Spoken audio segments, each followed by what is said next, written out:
I'm getting emotional right now. That poor guy hasn't had a life in 29 years. Now at 11, a dad overcome by emotion on Father's Day. His daughter saved a man's life by responding to a Craigslist ad. The man posted the ad asking to receive a kidney. A long shot, but it paid off. KPIX 5's Joe Vasquez spoke to the recipient, the donor, and the donor's emotional father. I'm feeling really well.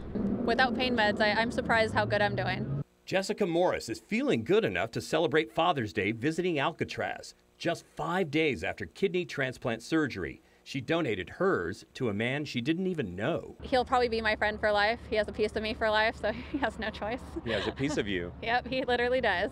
David Nishri lives in Las Vegas, has family in the Bay Area.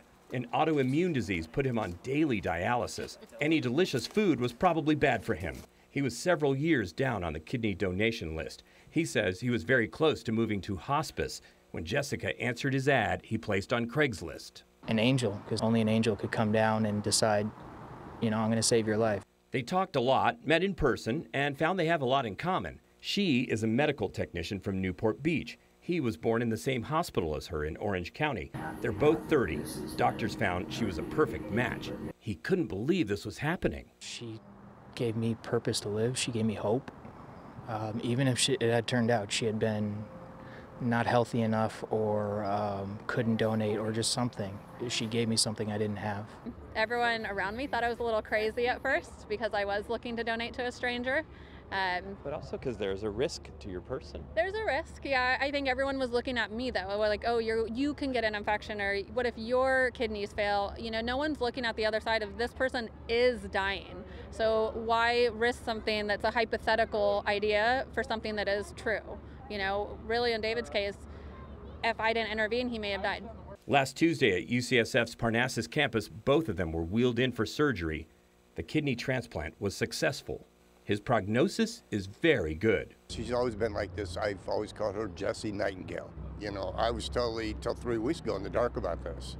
So she has all my support. 3 weeks ago? She told me 3 weeks ago. She's pretty private, and I was, okay, I'll be there for you. So, wow. Yeah, What put a tear in your eye? This whole thing, meeting her father, her parents, the tough time. I'm getting emotional right now thinking of it. That poor guy hasn't had a life in 29 years. She was like,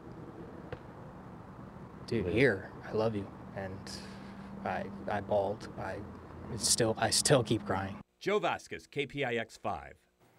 Well, their story doesn't end there. David has launched findakidneydonor.com. The plan is to connect kidney donors and recipients to help make emotional connections so more lives can be saved by total strangers.